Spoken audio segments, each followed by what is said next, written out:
Hello, nerds watching all over the internet. It is Thursday night. It is March 14th, and we're here for another exciting live edition of Wrestle Rewind. Yahoo! That's right, folks. It's another fun Tuesday night to discuss all the cool matches and segments and OMG moments and historical moments that is happening in the world of professional wrestling. Yes, everything is all exciting around the squared circle, and each of you get a slice of that pie. And speaking of which, Happy Pie Day! I didn't get any pie. Well, it's okay, Juan. We'll get pie as soon as the next chance we get. And in the meantime, folks, why don't we start things off by letting us know in the live chat right now? Well, I'm getting to that. You went ahead of me. I didn't cue you. Fine. Sheesh. All right. But yeah, folks, why don't we go ahead and start things off? Let me know in the live chat right now, what is your favorite flavor pie? But for now, I'm your host, Jose Casabona. I am the host of Wrestle Rewind. I am also the host, the founder, the executive producer, and content manager of this channel. Yes, I have my finger on many pies on this channel. Ew. And we appreciate each and every single one of you tuning in right now and Stop enjoying fingering the our slice. pies. That is so wrong. Oh my goodness. Why would you finger our pies like this, Jose? Because I love pies more than cookie jars, you know? You know they had a whole movie franchise about sticking your fingers into pie? That's a totally different finger. Ha. And of course, joining us from behind the camera is the house of the Black Files by typewriter for Wrestle Rewind. The man who puts in the man hours behind all the videos on this channel every single week. What is your favorite pie? Mine? Yes. I like well, there's a couple different pies. I like apple pie. I like the Hershey cream pie, with the chocolate velvety stuff underneath, and like the Hershey pies you get over at Burger King, Okay. Those. I do like pumpkin pie and sweet potato as per the Mr. Juan Arouse. Really? Really? You're going to cut me off while I'm explaining my pies? Thank you for that introduction, Jose. Don't you ever forget them, mister. It's okay, Juan. We know you're a man of many pies. What does that even mean? I'm a man of many pies.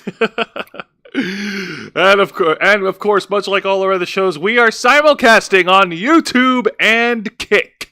Hit the subscribe or the follow button on the bottom right corner of your screen. Click the bell icon to enable all the notifications. Leave your questions and comments below. We'll answer as many as we can. And if you wish to go above and beyond to support the Ravens flock, then you can become an inner flocker. For $4.99 a month, you'll have access to all the perks that comes with our membership. Juan, tell them. Well, for all the inner flockers we've got in our chat, and I know we have plenty, go ahead and show off those lovely membership badges and custom emojis, letting everyone know that you are here to rescue the Ravens flock from the clutches of late-stage capitalism to become full-time streamers for your enjoyment, for your pleasure, and for our sanities. But most importantly, because we want to be able to do this full-time, because we're passionate about making your voice our mission. With your help, we can and will succeed. Every subscriber, every new inner flocker that joins in is a testament to your dedication to us, and is a promise that we will not let you down. You also get access to members first and members only content, a special discount to our merch store, link in the description below, and you also get access to us, the Ravens Flock, your favorite motley crew of nerds,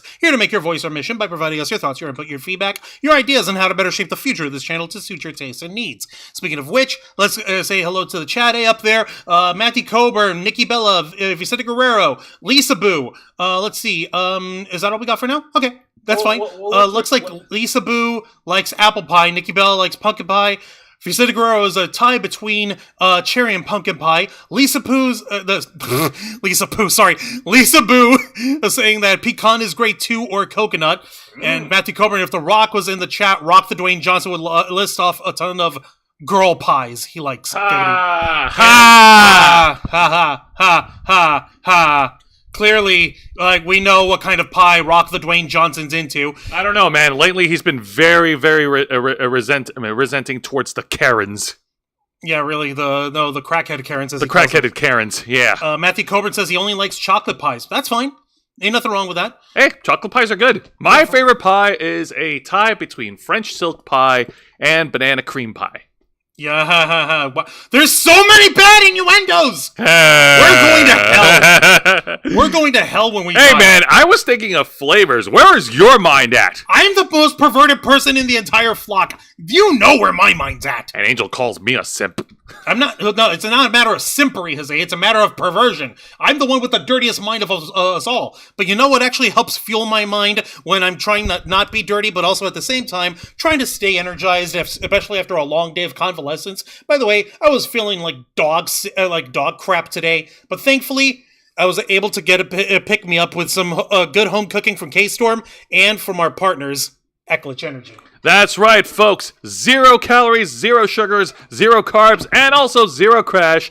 Glitch Energy is the ideal beverage to restore your body physically and mentally after a long day's work, after an intensive workout, after a long session of video gaming, after any type of activity that Not even after, just during and before, too. Just during and before, too, to help revitalize your body. And the best thing about Glitch Energy is that they come with a different variety of flavors. Yep, and they don't just they don't just stop at energizing you. They have hydration blends and different dietary supplements to help you out, from things as increasing your brain power with nootropics and the AI supplement, to having better vision in your eyesight with the Glitch Blue Scope.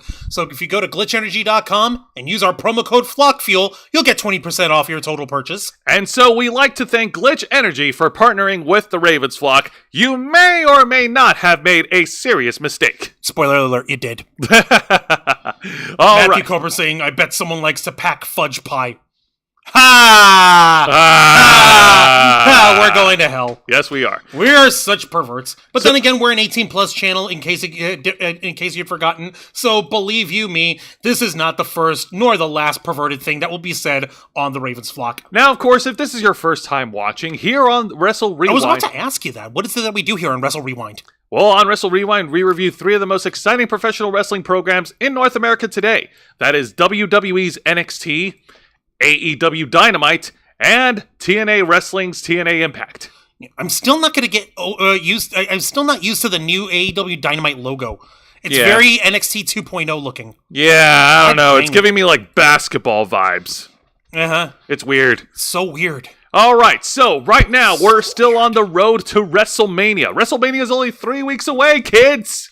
Yay! Yeah, that's right. Philadelphia is going to be jam-packed. It's going to be fun. There will be no brotherly love during WrestleMania weekend, believe you me. No, but there'll definitely be a lot of extreme action. Yeah, nice. All right. Now, what's happening right now is that NXT is right now gearing up to set up everything for NXT Stand and Deliver, which will be on Saturday, the first day of the WrestleMania weekend.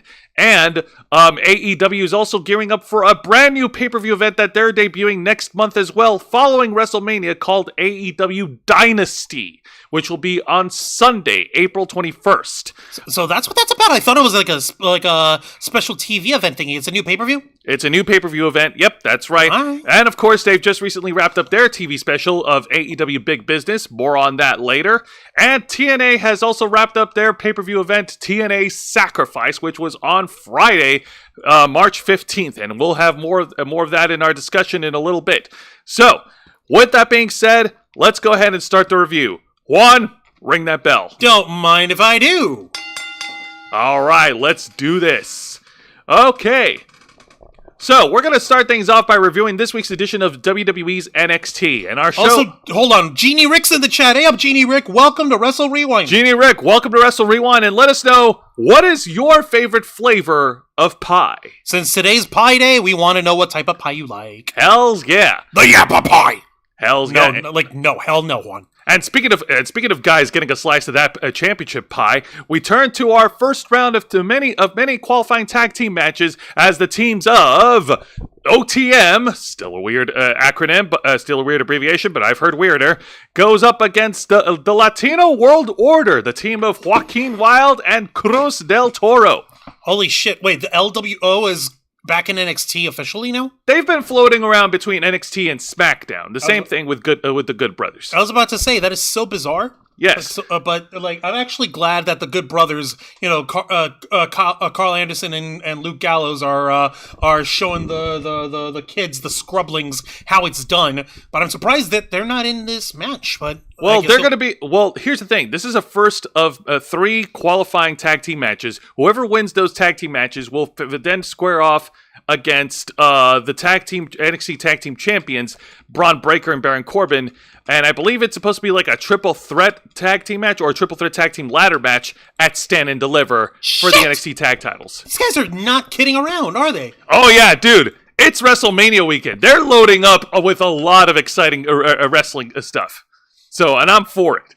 And speaking of excitement, like, the Latino World Order made their entrance first, but OTM attacked them from behind, getting the action in early, and these two teams started squaring off, with, of course, the Latino World Order getting the early advantage with their high-flying abilities, and with the NXT Tag Team Champions, the Wolf Dogs, observing from the crow's nest. You're really going to keep calling them the Wolf Dogs? Yes! No. He said it was over here. AEW Dynamite is going to have a run-in by Fallon Carrington from the CW reboot of the soap opera drama Dynasty. Also Jeannie Rick likes pizza pie. Hey! That's a good point! A person of class and taste, I see. Yes! All right, fine, fair enough. Pizza pie. But wait! An extra bonus question, Jeannie Rick. What is your favorite pizza topping? Oh! That Jeannie Rick's gonna troll us with, like, pineapple or something like that. Because pineapple does belong on pizza pie, so I'm gonna stand by that. I will die on that hill. Yeah, I know. And as we get back from commercial break, the Latino World Order was able to regain momentum with Joaquin Wilde hitting a spectacular high-flying dive outside, wiping out OTM, getting all that hang time in the outside, and it was so good. But what fascinates me is how the OTM tag team threw Joaquin back into the ring. Like they didn't roll him into the ring, or what they did is that they picked him up. They picked up Joaquin Wilde because, he's lighter than the two, right? And then they tossed him so high up in the air, he literally went over the top rope back into the ring. Ow! Fuck. That takes a lot of power. Indeed, it does. It takes a lot of musculature. Indeed. So the fact that he pulled that off is nothing short of freaking horrifying. But, of course, it was all for naught. As Cruz del Toro wipes out one of the members of OTM at ringside, Joaquin Wilde was able to hit a springboard 450 splash to the other member to get the win. Your winners, and advancing to Stand and Deliver, the Latino World Order. God dang it! That is so freaking weird. Well, then again, OTM, they're kind of not really doing much with themselves. So, I suppose, with the LWO having a little more of the brand recognition, I guess that's the best way of putting it. They have a little bit more popularity. I guess, yeah. Yeah. And of course, it's WrestleMania weekend. You want to cram in as much star power to all your events as possible. That's true. Okay, I suppose I understand. Hey man, the LWO is the LWO, and they're popular as fuck. And OTM, they got a long way to go. You're not wrong about that. Let's see how well this stuff pans out for these guys in the future. Hells yeah. Real quick in the chat, Vicente was saying, Gallows and Anderson have always been good brawlers. Ha. Funny on the mic, too. If anyone saw their pay-per-view and comedy specials the Good Brothers had. Yeah, I've seen clips of their Talkin' Shop-O-Mania. Yeah, I love how these guys fuck around and goof around and had their goofy alternate personas or whatever. And then WWE decided to try to capitalize on that with making the spoof of Southpaw Regional Wrestling, which was fucking ridiculous. Oh my god. It was a ridiculous goof bit, but you could tell that was something that was clearly Gallows and Anderson's brainchild. And then Jeannie Rick commented saying, "Nope, pepperoni, but a good Hawaiian pizza is yummy also." Hey! So yeah. Okay, right on. Okay, so yeah, we can respect that. Nothing wrong with a classic pepperoni pizza. Man, now I'm craving pizza and pie. Your own fault. Shit. You open your mouth, Juan. Mm-hmm. Somehow it's your fault. Mm-hmm. And now let's get to the exciting match of the night. It's a one-on-one championship match as the NXT North American champion Obafemi defends the championship against Brooks Jensen, the young man of the Josh Briggs Brooks Jensen duo, who's looking to try to prove himself and test his meddling to the Nigerian giant. His metal. test his mettle against the Nigerian giant. So the great Obafemi is defending the North American Championship. Yes. So we had that to cheer him up. Let's do it. All right. But before, here's the thing. Earlier in that evening, and I'm sorry for not getting a screenshot of this, but Obafemi and Brooks Jensen actually brawled in the parking lot. Yeah, because Brooks Jensen, he was. How do I put this? He, like I said, there's a story. He is trying to prove that he can adapt and be a big dog himself. And he wanted to do that against Obafemi. And so what I could describe with this match is that it is a slaughter. Obafemi was showing his dominance as the North American champion, and Brooks Jensen, man, I love that guy. He was telling a great story and trying to fight back as that conquering hero. You know what I mean? But he could not, could he? No, he could not. He did. He was able to mount a little bit of a flurry offense against Obafemi, even at one point scoop slamming him in the middle of the ring and then hitting him with a crossbody. But his efforts were all for naught. And Josh Briggs, his poor friend, had to watch at ringside. Had to watch at ringside as Brooks Jensen was getting decimated by Obafemi by not just one but two pop-up power bombs to retain the championship. Your winner, and still the NXT North American champion, Obafemi. Ow. I feel bad. That was a slaughter. Brooks Jensen's the poor fucker, the poor sweet dude. He really is trying hard. Nope. That brave little bastard. Get dunked on, scrub. He never. It's not like he's small. It's not like he's a tiny dude. He's not like a Spike Dudley welterweight little scrawny thing. No, Brooks Jensen, he's a big hoss himself. He's just not bigger than Obafemi. No, of course not. And this isn't a squash match by any means, but this was definitely telling a story. Brooks Jensen, again, trying to prove to himself, trying to outgrow his little boy pants and step into the shoes of being a man. But it just wasn't his time. Not yet, at least. Not yet. Vicente was actually saying, I've actually always liked pepperoni and mushrooms toppings. Heck, yeah. Pineapple and mushroom toppings. Oh, yeah, I meant to say pineapple. Yep, pineapple and mushrooms. And it sounds like Brooks Jensen will only beat Obafemi after 18 chair shots to the back and legs. And even then, that's almost... I don't know, man. Have you seen the size? I don't know, man. Have you seen the size of Obafemi's arms and legs? How much you want to bet, Jose? If you, what are his stats again? Obafemi, he's 7, how much? Hang on a minute. That's why we do a Wikipedia search, kids. Live research. Because I'm over here thinking, you're losing weight. You're a tall dude. You're 6'6". I'm 6'5". 6 feet 6. We've squashed this debate, Juan. I know, but I still want to call you 6'6". Fine, whatever. I'm 6'6", and this morning I weighed myself at 228 pounds. Yeah. Let me put a number to this. Back during the summer, I was weighing at 246 pounds. So yeah, well done. How dare you lose more weight than me in a more reasonable amount of time? It was from lack of trying. No, but the point that I'm trying to make here is I'm imagining how much bigger Obafemi is compared to you. All right, Obafemi is 6'6", and he is at 310 pounds. Yeah, you could probably dangle off of his arms. Yeah, you hold on to the crux of his arms, he flexes a bicep, you hold on to that shit like a monkey bar for dear life. How much you want to bet? Oh, man, no, I would not want to go toe-to-toe with this guy. No, it's not a matter of going toe-to-toe. Hey, do you think I can hang off of you? Man, what the hell is wrong with you? Please, it'll be funny. And then you just freaking dangle. And we take a photo of that. It'll be fucking hilarious. And then he'll just powerbomb me just because. Yes, he will. All right. And you'll have earned it. All right. But we'll have a great photo of it. And now let's go on and move to the exciting segment of the night. The heel turn has finally come in full circle. Roxanne Perez has gone full baddie. Dun, dun, dun! Yes, this is what I've been predicting. This is what I've been theorizing. And I was right, damn it! It's not a matter of theorizing. It's just following a pattern. Well, you weren't following a pattern. Yeah, I was. I was just giving you a contrasting viewpoint in order for you to be able to bounce off. Well, now it's just not as funny, Juan. Come on. No, it's not. It's called taking a piss out of you. Ah! Ha! That's it. You don't get a slice of pie. Yeah, I do. All right. Giggity. But one person who is definitely jealous because everybody is taking a slice of that pie, Roxanne Perez got on the mic and I gotta say, that is some very compelling shit that she's been saying, kind of bringing in a little bit of a real life twist to it. She blames the fans for turning on her after she had to vacate the NXT Women's Championship last year at after Roadblock, when she passed out in the middle of the ring after defending her title against Miko Satomura. Which sucked. Yes, as we know we didn't freaking turn on her, you hobo. As we covered here on this channel, she fainted in the middle of the ring, and WWE reported that it was an anxiety attack, and she tried to win back the title at last year's Stand and Deliver, which was won by Indy Hartwell, which was crazy, but yeah, not unearned. Yeah, no, she has been.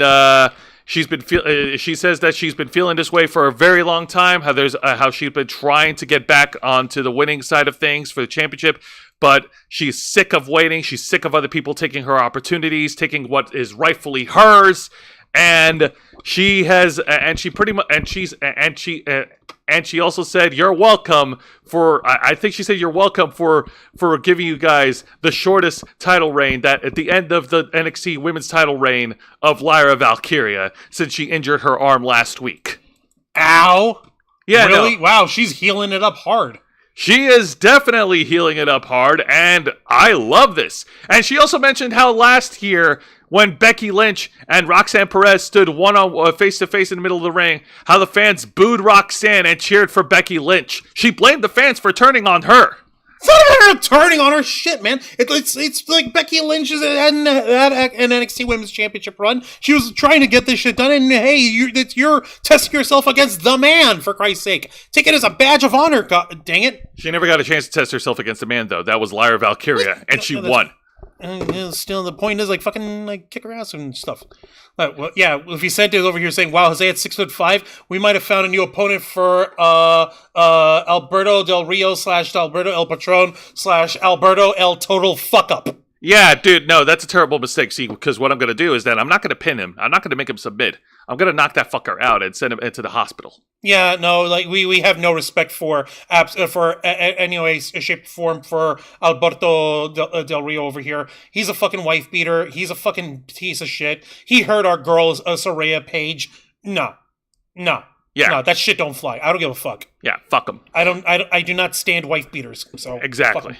But and then Roxanne Perez wrapped up her promo segment by waiting for Ava to come out to congratulate her and award her the NXT Women's Championship. Ava Raine did come out, but the NXT General Manager Ava Raine. General Manager. Sorry, yeah, don't sleep on her title. NXT General Manager Ava Raine did come out, but she did not grant Roxanne Perez the NXT Women's Championship. She was trying to tell a speech, but unfortunately, she was interrupted by an enraged and psychotic Tatum Paxley, who was dying to get revenge and dying to avenge Lyra Valkyria.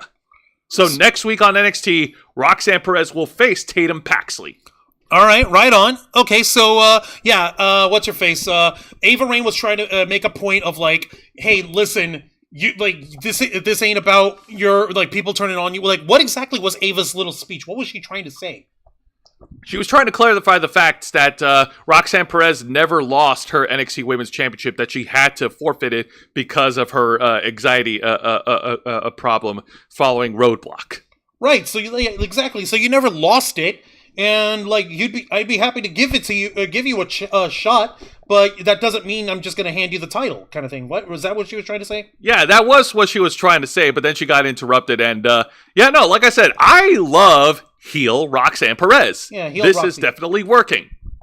Yeah, no, for real. Roxy knows how to heal it up, and seriously, I want to see how well her and Tatum Paxley tangle up next week. So looking forward to that. All right, and moving on to the subject from one pair of women tangling up to the next, we get this is the match of the night, but it has a very funny finish. You guys are going to love this. If you watched NXT this past Tuesday, you probably know which match we're referring to. That's right. It's a one-on-one women's match featuring Gigi Dolan going one-on-one against Ariana Grace. Ms. NXT herself versus Hell's Favorite. Yeah. So, the match itself wasn't horrible, was it? No, the match itself wasn't horrible. It wasn't anything spectacular, save for what we're going to talk about soon. It was pretty much average. Ariana Grace used heel chicanery to gain the upper hand of the match until Gigi Dolan was able to hit a comeback. And then near the end of the match, we get to the finish. Ariana Grace was going to present Gigi Dolan with her tiara. Like her Ms. NXT tiara. Yeah. Fucking thing. And just as the referee was struggling to get the tiara away from Ariana, Gigi Dolan was about to attack from behind, but then, ooh!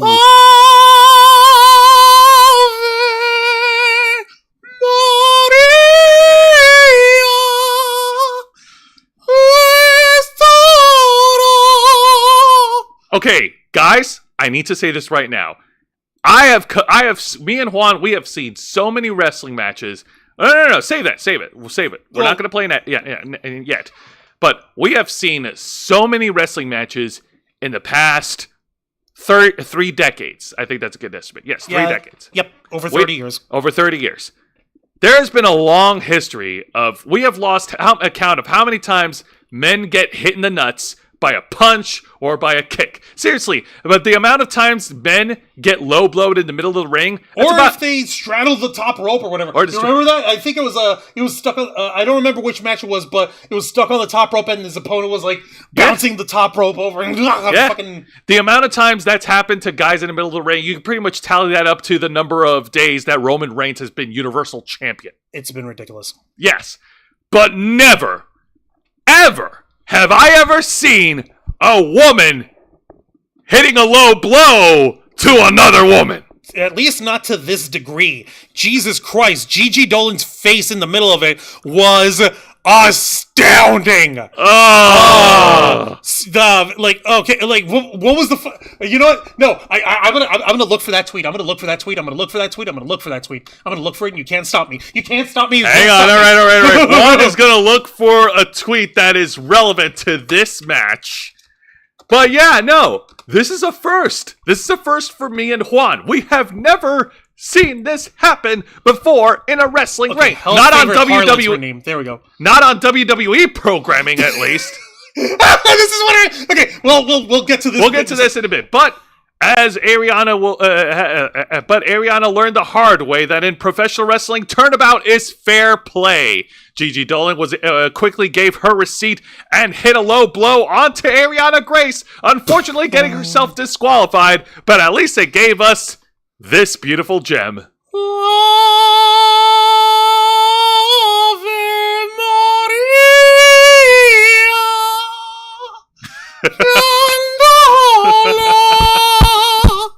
Oh my fucking God! Dear God in heaven! Congratulations, Ariana Grace. You are now famous on the internet. And Gigi Dolan has put out a tweet since that match. You're gonna love this, folks. Get a load of what Gigi Dolan fucking tells Ariana Grace in this one. You're gonna laugh your dicks off. The tweet reads a quote. Hold on a minute. Hold on. Let me make sure I've got my stuff right. And yep. There we go. All right, the tweet reads, a quote, "At least I'll have this memory of the time I turned your roast beef into a smash burger. Good night, peace emoji, middle finger emoji." Oh my God! Turn your roast beef into a smash burger! Dear God in heaven, why would you do that? Dear God! Needless to say, despite the goofy finish, Ariana Grace was able to snatch that victory. Yep, like Ariana Grace was like she really sunk her lips into that one.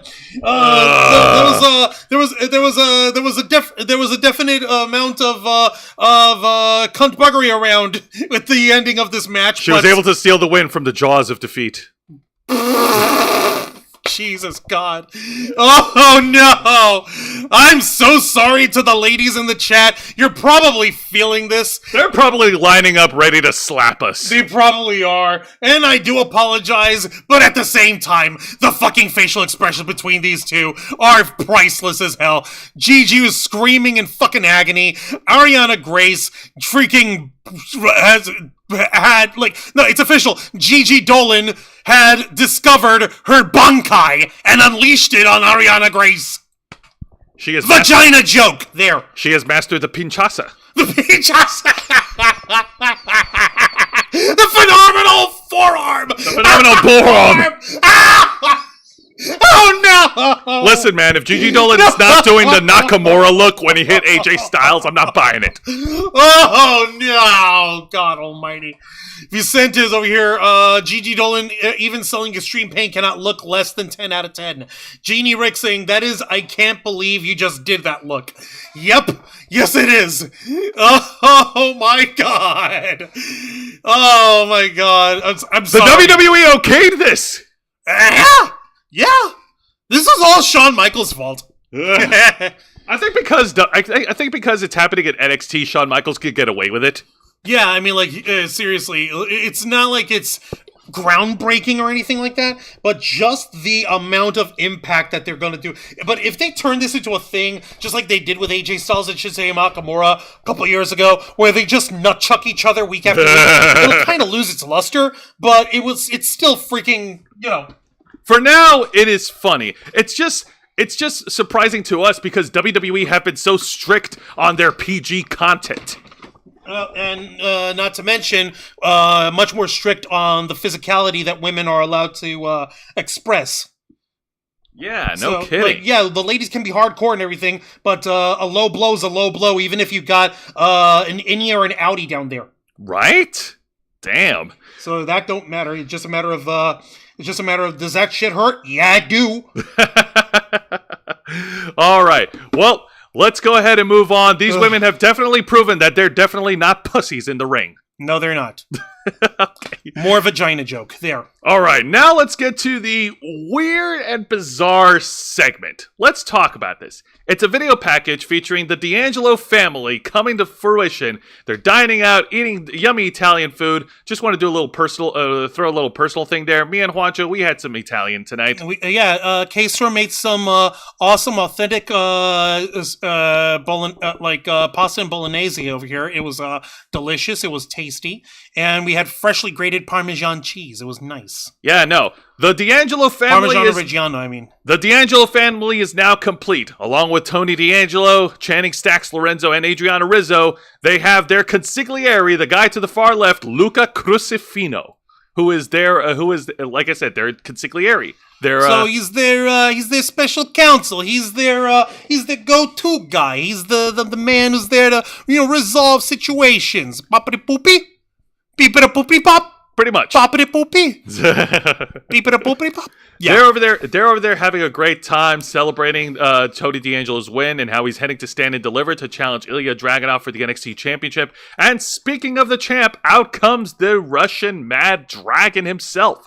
He comes by unannounced, and he sits down and has a little chat with Tony D'Angelo. Hold on. Notice how everyone else was having red wine, but Ilya Dragunov's got a white wine on him. Symbolism! Symbolism indeed. Oh, yes. And Ilya Dragunov, he was trying to come off as casual, congratulating him, but also emphasizing the importance of Stand and Deliver and how he will do everything in his power to make sure that he remains a NXT champion. Tony D'Angelo, however, did not take his presence in the restaurant very lightly. So the D'Angelo family beat the hell out of Ilya Dragunov and threw him in the back of a trunk. In the trunk of the car to take him out for a little drive. And then, as later on in the evening, we get the continuation of this video segment. Dragunov talks to D'Angelo face to face out by the bridge. By the bridge. Isn't this the same bridge where they killed Pretty Deadly? Yes. I think Pretty Deadly showed up on SmackDown. Tony D'Angelo told Ilya Dragunov that in many years he's walked by this bridge with many friends and he's always walked home alone afterwards, and that at the snap of his fingers he can end all of this right now because Dragunov, he may have power as champion, but he doesn't have this power, and it's true. Just ask Pretty Deadly. They got better. Yeah, Tony. Yeah, I know, right? Tony D'Angelo snapped his fingers, and the next thing you know, Pretty Deadly's on SmackDown. Yeah. So that's power of, hey, I'm getting you guys promoted to the main roster. Mr. Geek Me Out's in the chat. Hey, up there, Mr. Geek Me Out. So you know, buddy, we're actually going to address that later here on the program. We're wrapping up on the NXT segment. Don't get ahead of yourself. We're actually going to be discussing that very shortly. Very shortly indeed. And then the whole segment ends with Dragunov telling D'Angelo, like, at Stand and Deliver, you will find out that I will always find a way to win.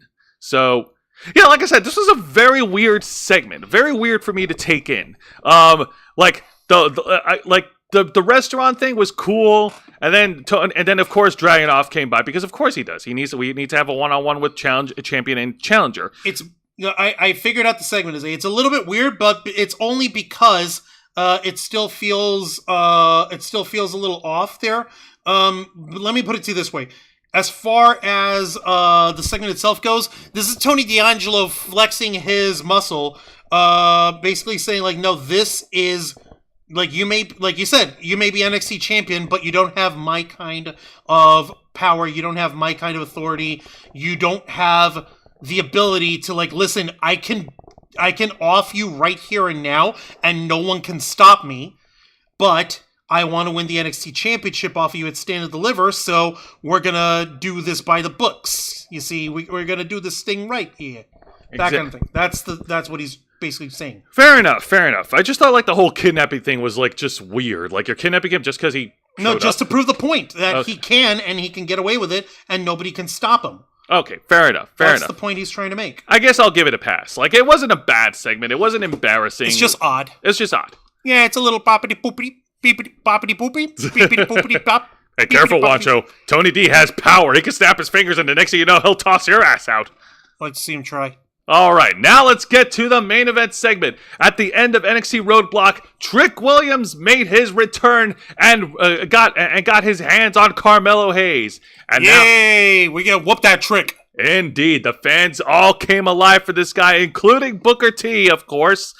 Trick Williams got on the mic, and he was broken up. He was broken up about Carmelo Hayes because he takes the whole virtue of family very seriously, very close to the heart, and he thought of Carmelo Hayes as his brother. He had his back, but Carmelo Hayes never had Trick's back, and that hurt him.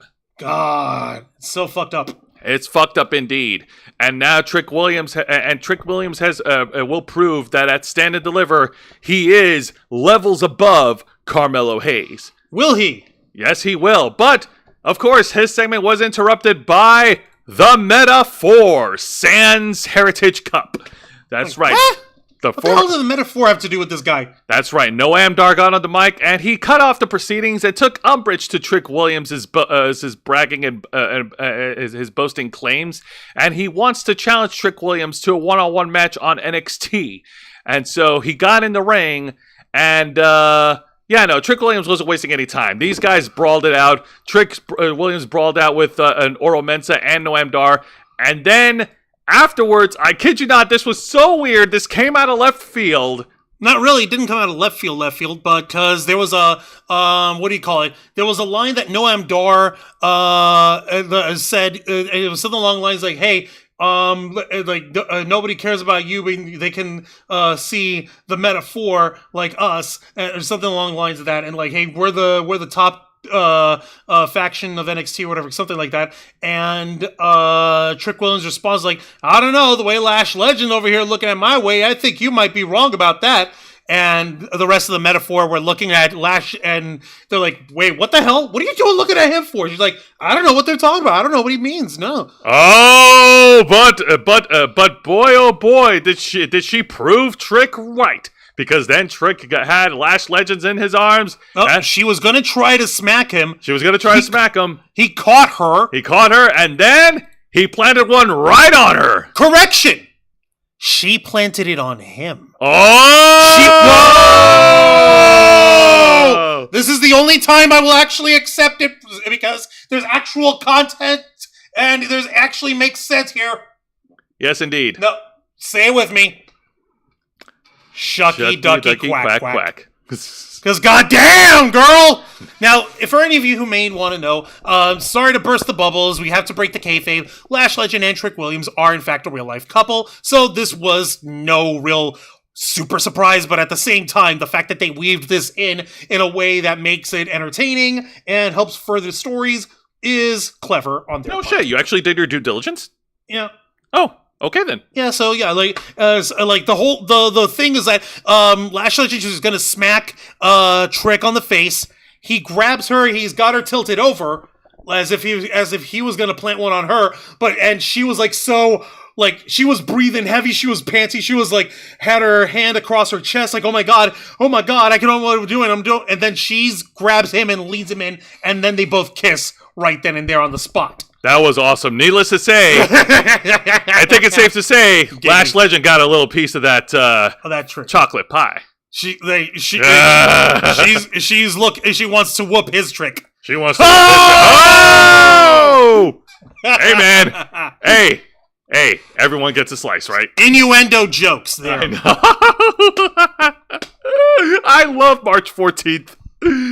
All right. Hey, speaking of which, Mr. Geek Me Out, if you're still on the chat, let us know, what's your favorite flavor of pie? Yes, please tell us what's your favorite kind of pie here, Mr. Geek Me Out. We want to, since today is 3/14, it's Pie Day. We want to get down and know what kind of pie our viewers enjoy. Actually, before we switch gears, there is something I do want to address because I cannot let this slide because, damn, dude, if you really don't like your job, maybe you shouldn't say shit about it. And this is one of the many examples. So, last week, Botchamania released one of their videos, and one of the clips that they put together showed a clip, audio only, of the commentary of Vic Joseph and Booker T. Those are the two guys that do commentary for NXT.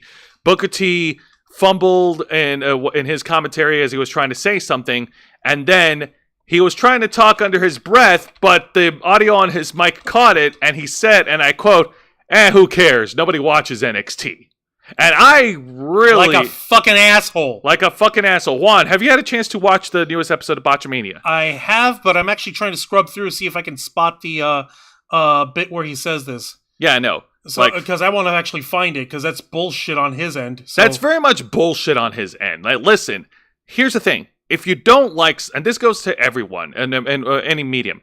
If you don't like something, then maybe just don't say anything about it at all instead of trying to trash it and ruin it for everybody else. Like an asshole. All right, I don't remember, was it, It was one of those... hang on, I think I found it over here. All right. Here, I fucking found it. There it is. Okay, let me just, Oh, yeah, here we go. We're going to play the audio only. Audio only, folks. So make sure that volume is all the way up. This is during the Dijak and who? Dijak and Luca Crucifino. Okay, so let me just... There we go. This is good. Okay, so if you guys watch Botchamania, it's in the latest episode. It's at 9 minutes, 26 seconds, so you can find it. With a big shot, rocking Dijak. Yeah, I like the attitude of this kid, Lucifino. I mean, Crucifino. Crucifino. That's what I Can't put his first and last name together. It's not Lucifino. It's Crucifino. As you try to hoist up Dijak, who just overpowers Luca Crucifino. Oh. Okay. Yeah. Did he say it? Did you hear him say it? I heard it, but he said it under his breath on there. He's like, who cares? Nobody watches NXT. Yeah. Fucking shithead. Bro, come on, dude. Don't freaking ruin the fun for everybody, man. I mean, Jesus. What the fuck, Booker? And yeah, no, I get it. I'm not stupid. Me and Juan are not stupid. We know that NXT, the third branch show of WWE's programming, is the least watched show between Raw and SmackDown. But we still enjoy it, and there's still fans who tune in every week. And they have fun with it. And if it was a bad show, there wouldn't be any fans inside the WWE Performance Center watching it. But seriously, and moreover to the point, there wouldn't be people watching it on USA Network and shit. Exactly. Jeez, I just hate it when commentators say shit like that. Like, dude, keep your insider comments to your fucking self. Asshole. Over here wonders why people don't fucking... Take him seriously and anything he says. Nobody. I'm sorry, man. Like his Hall of Fame. Okay. I'm sorry, Booker. You're an excellent wrestler. Yeah. But I think that's starting to worth it. But let's go ahead and move on. I don't want to sour my evening with that. That's just one little thing I wanted to bring up. It's business time. Yes, it is. Let's go into this week's edition of AEW Dynamite, and they're having their TV special called AEW Big Business. Goddamn right. And this was taking place in Boston, Massachusetts. That's right. So The TD first Garden- off, fuck Boston. That's the law. I'm The a New TD Yorker. I have to say it. The TD Garden Arena in Boston, Massachusetts, the hometown of multi-time WWE World Champion John Cena. But that's not the man that they were there for. That's not the person that they were there for at all. No. Not in any The way, fans shape, are there for someone else. Someone who, well, is also a big deal. A very popular wrestler who just wrestled for WWE, 2 years ago. She was you could say that she was the standard, the blueprint, the conversation of the women's division. Conversation starter. The conversation starter of the women's division. You could say that she is the CEO. She's been the CEO these days. You could say that she is the boss. The boss, and she is all about the money. Folks, It's official. it is official. We get the AEW Big Business Dynamite debut of Mercedes Moné, formerly known as Sasha Banks from WWE. So, yep, after months of speculation and insinuation, and more importantly, self-gratification, Mercedes Moné has made her debut in All Elite Wrestling. That is right. Mercedes Moné got on the mic, and of course, her hometown fans gave her all the babyface pops, chanting her name, chanting CEO. She was almost tearing up. She cut a very heartwarming promo. She was happy to be in AEW, and she thanks the fans for supporting her in the past 2 years. 2 years ago, after WrestleMania 38 in Dallas, Texas, Sasha Banks and Naomi walked out of the WWE after they were promised that the WWE Women's Tag Team division was going to be given a big push, and that never happened. Well, then again, that's all under Vince McMahon, who's a fucking idiot who doesn't like tag wrestling to begin with. Oh yeah, no, this happened a little bit before Vince McMahon's Hush Money scandal, if I'm not mistaken. Just a couple hours before, kind of thing. Yeah, just a couple hours before, kind of thing. And since then, Sasha Banks has been wrestling in the independents. She's been wrestling for New Japan Pro Wrestling and Stardom as Mercedes Moné. And she was the first ever New Japan Pro Wrestling strong openweight women's champion.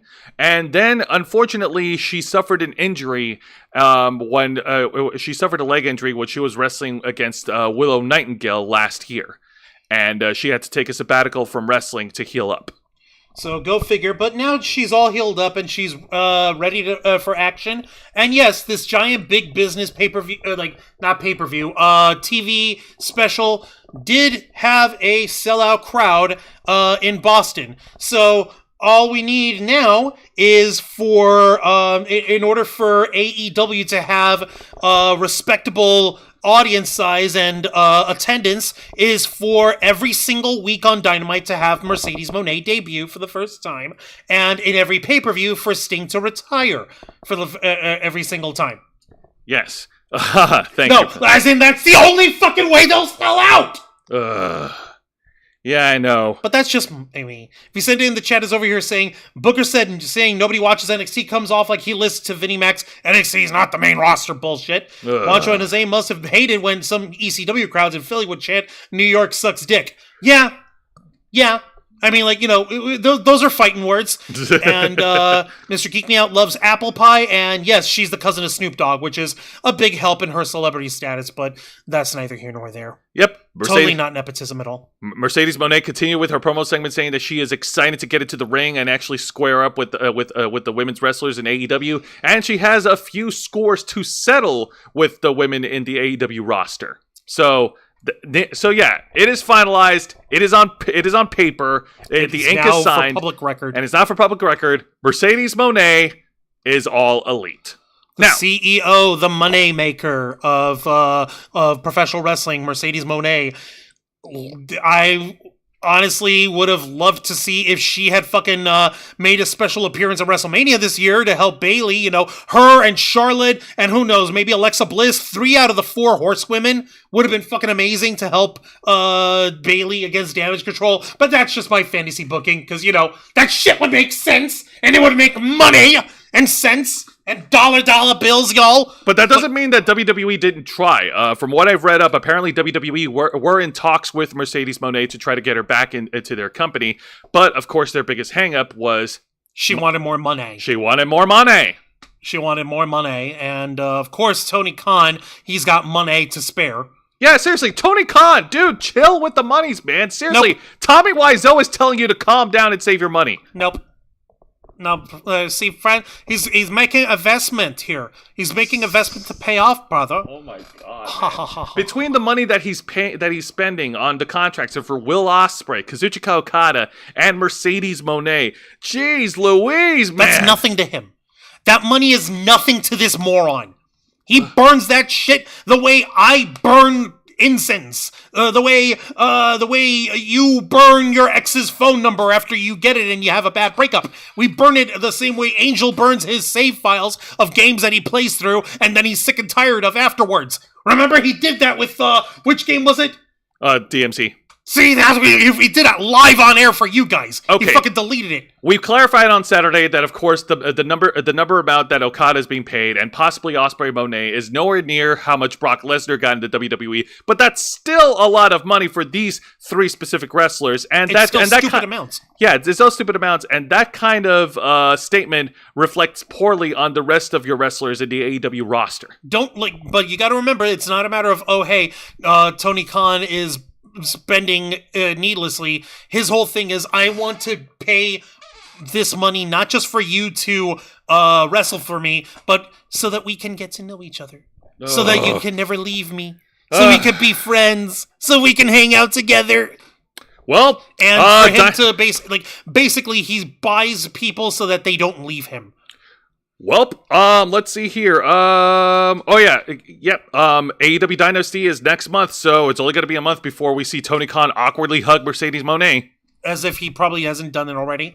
If he sent in the chat, great seeing Mercedes Moné in AEW. I hope Tony Khan does not turn her into a mid-card act after 6 months or less. Look what happened to Jay White. Hell, look what happened to Deonna Purrazzo. Look what happened to Ruby Riott. Ruby Soho. Look what happened to every wrestler that wasn't Jade Cargill or Dr. Britt Baker. Let me just hang on. Wasn't what's her face? I think I remember seeing one here. I mean, she's supposed to be like Deonna Purrazzo was the big game changer of AEW for the women's division. Yeah, and she lost. She lost at Revolution. Yeah, what happened with that? She's still feuding with Tony Storm. But what happened with that? Nothing. It didn't get a bump. It didn't get that much in terms of business. Will Mercedes Moné be able to help? We don't know. God help us all. I know. But now let's get over to the exciting match of the night. And this is a one-on-one encounter. Oh! I know, this was a large one. I'm sorry. It's a one-on-one encounter. It's a one-on-one encounter between two guys who had a promo segment last week. Darby Allin, the former AEW World Tag Team Champion, goes one-on-one against one-third of the Ring of Honor World Six-Man Tag Team Champions, the leader of the Bang Bang Scissor... Well, one of the leaders of the Bang Bang Scissor Gang, Jay White, the Switchblade. Okay, what was their beef? Darby Allin's going to take some time off of wrestling so that he could climb Mount Everest, but he's competing one-on-one against Jay White. And there really isn't much beef, but Jay White apparently wanted Darby Allin to join the Bang Bang Scissor Gang, since he's really not doing much of anything since Sting is gone. And Darby Allin took umbrage to that and pretty much called out Jay White for exactly what you said just a couple of minutes ago. Like, ever since he made to AEW, he wasn't doing much. Right. And to answer Mr. Geek Me Out's initial question, we're really glad to see that Bayley kind of ninjaed her way over to see Mercedes Moné's debut in AEW. That's right. Because they're still BFFs forever and all that shit. It wasn't just Bayley. It was also Naomi and Tamina. Yep. And so, like, nobody's ever gonna know, but nobody really cares. It's yeah, okay. I know, right? There's actually a picture of them like sitting all the way up top in the nosebleed section where none of the fans could see them, because we gotta keep any WWE presence away. Shh. Nobody's gonna know. They're gonna know. Bum bum bum bum. How would they know? Yeah, he said the Ruby Riott sidekick and now feuding girlfriend angle does not like. It's Ruby. very important that we do this one. We can't have any contract tampering. Right. let's see Anyways, here. so this was an awesome match. Very fast-paced between Darby Allin and Jay White. And, of course, Jay White showing a little bit of a switchblade side, cutting off the legs of Darby Allin anytime he gets any momentum.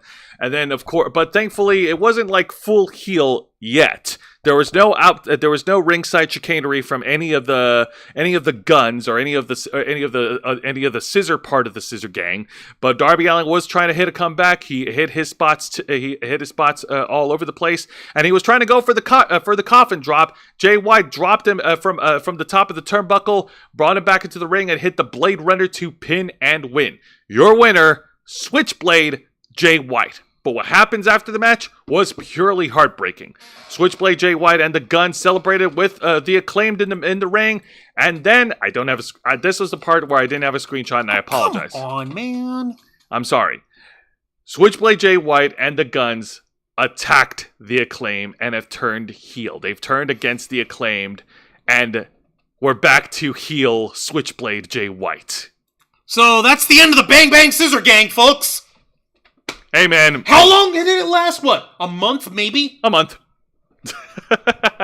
Are you joking? Is this a joke? That partnership wasn't going to be long term. No. I would like to know, was that a joke? Was that a prank?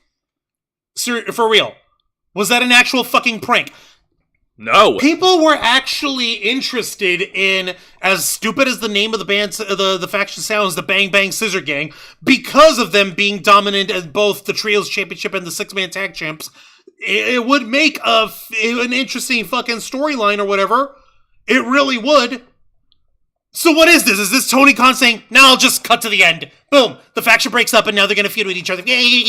I don't know. This is a great match, everybody. Look at all the stories. I think he's doing whatever it takes to get to pop some sort of rating.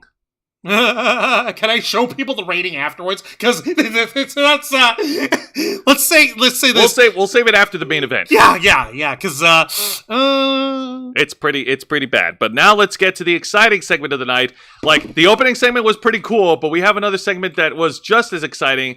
We get the in-ring interview segment with Tony Schiavone and the aforementioned Will Ospreay. All right, the Ostrich Man. I mean, the Osprey Man. I mean, he's a bird. Whatever. Okay. Hey, man, just like a bird, this dude can fly. No, yeah. Notice how I'm not actually trying to actively diss him. I was saying this as a fucking joke over here because, like, well, all the fucking feathers or whatever. But what do I know?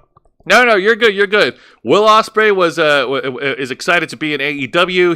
He's excited for the fans that cheered him on, and he's very excited of being part of the evil faction of the Don Callis family because that's what every good guy does. Yeah, be part of a bad guy faction. And he also addressed his opponent at AEW Dynasty, the American Dragon, Bryan Danielson. And he mentioned that it was one of his dreams to face Bryan Danielson in the wrestling ring. And now, in 1 month's time, he's going to get his chance. Yay, great. So did Bryan Danielson come out to say anything? No, it was just a pre-air interview segment. There was no... no rebuttal, no response from D-Bry? No. Nothing? Nothing. I don't think we're going to hear from him yet. We kind of should because... this is kind of a big deal. Everybody and their mother is saying, like, this is the biggest match of all time because Will Ospreay is such a cool wrestler that he's the biggest star rating wrestler of all time ever. He's got so many stars and he's so awesome and he's such a high flyer and shit. And now he's such a great talker. But I would imagine that this segment would require a response from Bryan Danielson. Okay, couple things, Juan. Number one, we're only a month away from the pay-per-view. We're likely going to get a response from Bryan Danielson this Saturday on Collision. You sure? Probably. I'll hold you to it. Number one. Number two, to piggyback off of what John Cena said a long time ago, here's the thing. It's all about, like, pro wrestling, it's all about making the fans happy. Making the fans happy and making sure they get their money's worth. Making the fans happy and make sure they're having a fun time is more important than appeasing, than appealing to the opinions of one journalist who just so happens to be a super fan of the Young Bucks. And now he's a super fan of Will Ospreay. That's it. I kid you not. Would you like to know the fucking star rating that he gave AEW Revolution, the match for Ospreay and And Takeshita? Takeshita. Yes. Would you like to know? What? He fucking gave it a 5 3/4 star rating. Come on, Meltzer, really? No, Dave Meltzer. There's only, no. There. That. And this is why That's him basically masturbating and everyone cheering for him. And this is why comments from Dave Meltzer from the Wrestling Observer newsletter need to be taken with a small, very small. No, not small. Not small. Oh, with large. A gigantic. Look, you see these? Hey, he's got you see 2 these? now. I've got 2 now. I've got 2 packs of salt. Fuck. Yeah. God damn. Jesus, man. We shouldn't be taking like one man's word as gospel. For Christ's sake, people. If you send it in the chat, next up, Tony Khan signs every IWA Deep South, Mid South, XPW, and GCW talent. Every one of them gets goes one-on-one death matches with John Moxley. Why not? He signed Rob Van Dam. Ugh. Bang Bang Scissor Gang breaking up. I hope Switchblade gets serious. One can only hope. One can only hope indeed. 5 something bullshit rating for any Will Ospreay match is so wrong. Yeah. No kidding. Here's the thing: we don't hate Will Ospreay. We hate the stupid special treatment that he and the Bucks and Okada are getting from Dave Meltzer. And these guys, and just because Meltzer anoints these guys the end all be all of all pro wrestling, all the dipshit psychopaths online immediately say, oh, well, this is the greatest of all time. Look at the ratings and look at all the flips and all the topes and the flies and like, guys, it can be a great athletic a match, but what the fuck led up to it? What are we saying in this match? What are we expressing between these wrestlers? Oh, well, it's just a great match. Like, guys, there's got to be more to it than that. Exactly. Telling a story and making sure that the fans are enjoying the action is more important. Especially if you're trying to keep an American audience. You know, that place that AEW exists in. That. But now let's go ahead and move on to the match of the night because damn, dude. Like I said, this isn't, for the record, this wasn't a knock on Ospreay at all. This is a knock on the fucking storytelling and lack thereof in AEW. Hey, man. I think this goes back to what I researched, that apparently a source from AEW has told I don't know who, but pretty much commented that long-term storytelling is pretty much dead in AEW. Yeah, pretty much. All right, But now... Underwhelming match. The underwhelming match tonight, and I kid you not, I didn't know that vampires existed, but man, was I proven wrong. And Chris Jericho, you are living proof that vampires are real. Especially considering that these vampires apparently can't keep your actual youth. Yes, indeed. At least not the ones that bit Jericho. Yeah, Jericho and I get it. He's come back as Lionheart Chris Jericho. Lionheart Chris Jericho and teaming with the FTW champion Hook versus the Gates of Agony. That's right, Toa Linoa and Bishop Khan, who are part of what's his face? The Mogul Embassy. Yep. All right, so of course Bishop Khan, the Gates of Agony were able to get the earlier offense in the middle of the match. Dominating half of the match by keeping that offense on Chris Jericho. Chris Jericho absorbed a lot of punishment from the tag team, keeping them away from Hook. And then when we got back for commercial break, Jericho was able to rally back and fight off the 2-on-1 onslaught. He got the hot tag on Hook, and Hook was a ball of fire. He unleashed a series of suplexes onto both members of Toa Linoa and Bishop Khan, and he hit an incredible deadlifting German suplex on the heavy guy, Toa Linoa, in the middle of the ring. Now that is pure strength from Hook. Not bad. Not bad. Fucking almost inconceivable considering how slight Hook is, but not bad. Not bad indeed. And we get to the finish of the match as Hook locks in the Kata Hajime submission hold and the chokeout. Chris Jericho was able to knock out Bishop Khan from outside of the ring, and he goes in and locks in the walls of Jericho, the Lion Tamer, right as on the. That's not the Lion Tamer. Fine, the walls of Jericho, and what we have here is so weird, words cannot describe it. They're booty to booty. I have no words. You know, I've heard of meeting of the minds anytime a guy headbutts another guy, but I don't know what to call this. I think this is Chris Jericho's secret method of siphoning the life out of any young prospective wrestler. He goes ass to ass with them. And he uses his ass to, like, reverse human centipede, sucking out the life force out of his partner's ass. I think. It's like extracting bone marrow, except straight from the colon. And, like, okay, for real, though, like, if it was the Lion Tamer, he would actually have the Boston Crab nice up and high instead of basically sagging and dragging down where he's holding these guys and they're latched on by the ankles against his shoulders. No, the Lion Tamer, you have him nice and fucking high up and part of your knee is in the swole of their back. In the small of their back. That's the Lion Tamer, if I remember correctly. Yes, that is correct. And this weird double submission was enough for the baby faces to get the win. Your winners by submission. I'm not using the tag team name that they come up with because fuck that shit. Chris Jericho and Hook. Let me guess, Hook. You said it, not me. And apparently next week on Dynamite, Chris Jericho will go one-on-one against Hook in Toronto, Ontario, Canada. You're from Winnipeg, you idiot! I think what the AEW is doing is that I'm sorry. I get what's going on. They're trying to have Chris Jericho give a little bit of that superstar rub to the young wrestlers. Because Hook totally needs a rub from Jericho. But look at how much their butts are rubbing. Yeah. Oh, God. But I feel like Jericho's golden touch in helping elevate young stars has gone lackluster. And, oh, God, please, stop. Stop blowing it up. Stop it! Jesus! Ass to ass, people! God, that is so disgusting. But it's not disgusting. It's just like, that is just such a weird-ass visual. Ha! See, there's a difference between Cody Rhodes trying to build and elevate young stars in AEW and Chris Jericho trying to build and elevate young stars in AEW. Because Chris Jericho's not really trying to build young stars. He's trying to build himself up at the expense of young stars. Yeah, and at least Cody Rhodes, despite the awkward booking that he had to go through, at least he gave his best. At least Cody Rhodes tried his damnedest to help with other wrestlers.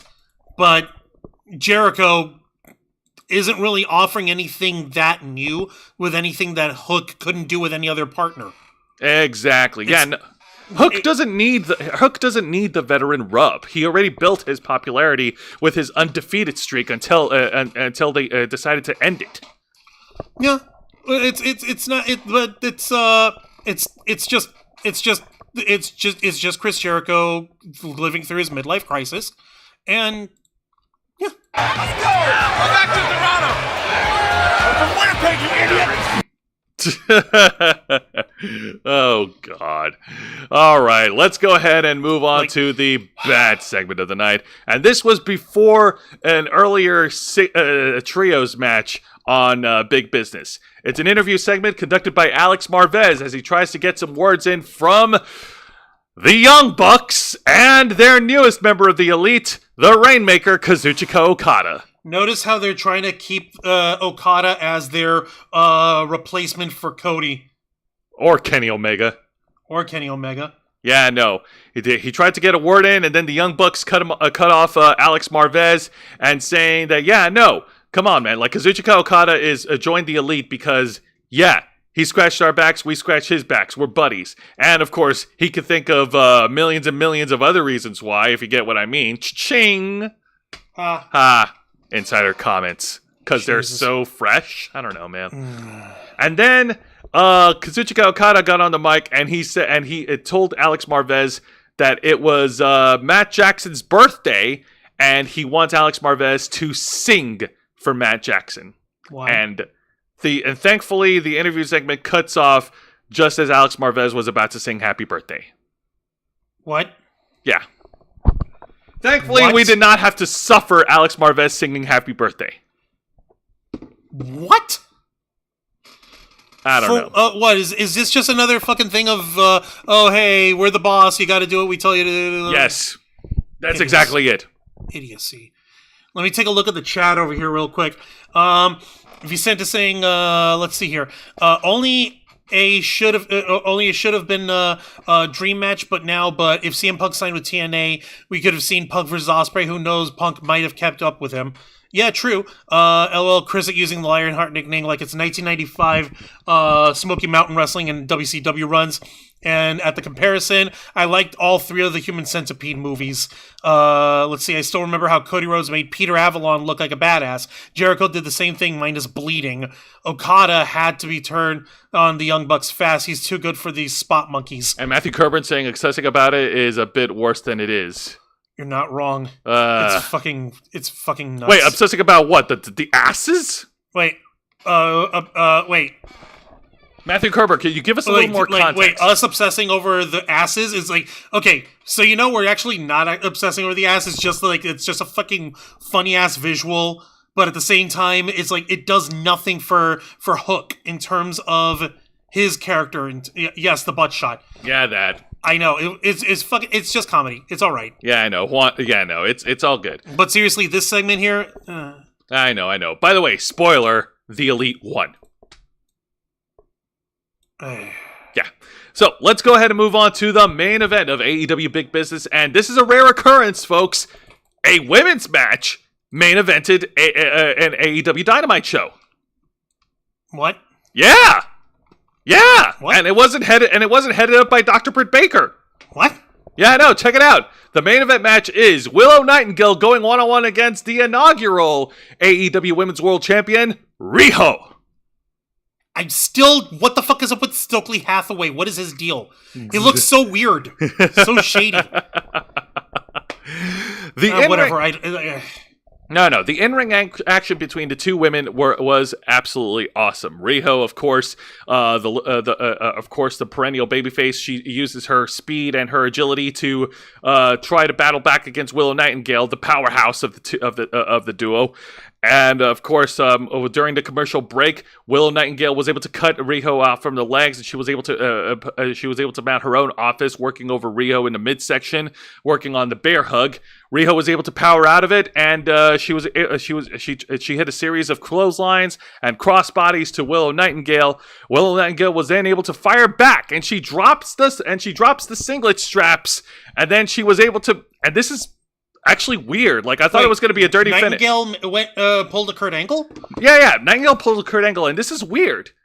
Nightingale then hit her gut-wrench sit-out powerbomb, and she pinned and beat Riho clean in the middle of the ring. Your winner, Willow Nightingale. I thought Riho was going to win.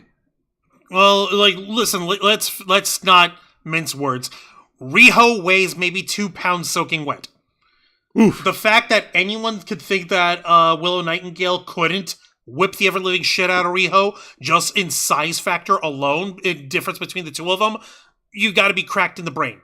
Yeah, Riho could be a great high flyer and everything, but Willow Nightingale's got her scouted. That is true. That wasn't how the show ended, though. No, it's not, because after the match, we got a 2-on-1 beatdown by the AEW TBS champion, Julia Hart, and her partner, Sky Blue. They assaulted Willow Nightingale, but then out comes Mercedes Moné again to save Willow Nightingale from the 2-on-1 assault. She laid out Julia Hart with her new finishing move. I still don't know the name of it, but it looked cool. And the AEW Big Business closed off with Willow Nightingale and Mercedes Moné standing tall in the middle of the ring. By the way, these two women squared off last time, and that's when Nightingale beat Mercedes Moné in New Japan Pro Wrestling. You know, when Mercedes injured her leg. Okay, so yeah, that's so Mercedes hurt her leg in the match with Nightingale. Yes. Speaking of scores to settle, this is one that Mercedes Moné might be looking to correct. Possibly, but more over to the point, we can clearly see that Mercedes Moné is on the babyface side of everything. For now. Even though Willow Nightingale has Stokely Hathaway. This is such a weird pair. So weird! I don't get it! He's a bad guy manager! Why is he... Hey man, if they made Robert Stone work for Von Wack, whatever. Anyway, so now before we get into this week's edition of TNA Impact, we do need to go ahead and share some very important information. Ladies and gentlemen, it's time to talk about the ratings. Every wrestling fan's favorite metrics. Exactly. Now, just so you guys know... Actually, I'm going to hot tag you in since you're going to talk about the Yes, since you're going to talk about the statistics. Okay, but give me a minute. In the chat, yes, the butt shot. Okay, we get it, Matthew. But let me see. Even the House of Black and Sky Blue have to bow down to the boss. Ha! Take that. Ha! Ha! Booties. All right. Okay, so you're tagging me in? Yes, I am. Oh, how about that? I usually get tagged in when I'm raging about something, but okay. Like, this is more over to the point of something that we need to address with how the issues of AEW and their ratings. Every one of the diehards, fucking. Yeah, let's do it right now. Come on. Let's not waste time. Tell me how to waste time. Jesus. Give me that. Excuse me. Hey there, folks. Juan Arouse, one of the heads of the Ravens Flock, the tech guru of the team, host of the Black Files, and Jose's tag partner here on Wrestle Rewind. And so you guys know, I've got the thing set up. We're not the ones who actually bring these ratings up. This is courtesy of WrestleNomics, which is an independent source where they basically go through the Nielsen ratings and actually present these ratings to the wrestling fans. The reason I didn't. Oh, sorry. The reason why I'm bringing this up as a fucking point of this is every single time we have a new announcement of there's going to be something big happening on Dynamite, or there's something big that's going to happen on a pay-per-view event or something like that this is going to be the game changer. This is going to be the biggest thing. This is what's going to shoot AEW straight to the top. This is going to be like, guys, there's no such thing as a silver bullet when it comes to pro wrestling. It's a marathon, not a sprint. And if you don't believe us, as the oh-so-eloquent mathematician of professional wrestling, Scott Steiner would say, the numbers don't lie. This is the setup for the entirety of the Nielsen ratings brought in for last night's episode of AEW Dynamite. Would you like me to expand it? Courtesy of WrestleNomics. I'm going to read it off over here, and I want folks to be go ahead and expand it a bit if you need to. And I'm going to read off the very first segment. And just so you guys know, what these guys over here in WrestleNomics did, they actually do the wow, you're expanding that. Okay, here we go. Now I'm getting cut off. The overrun is not included due to Nielsen error, so yeah, these guys ran overtime, obviously, and the breakdowns are by quarter-hour segments. Now, we're just going to focus up on the top graph line.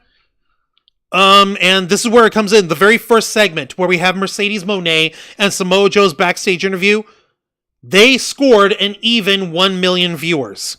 However, if you guys go into the show, as it progresses bit by bit, it goes downwards all the way through 899,000 viewers with an ad break. And it was the segment between Adam Cole's video and Samoa Joe versus Wardlow through a picture-in-picture ads.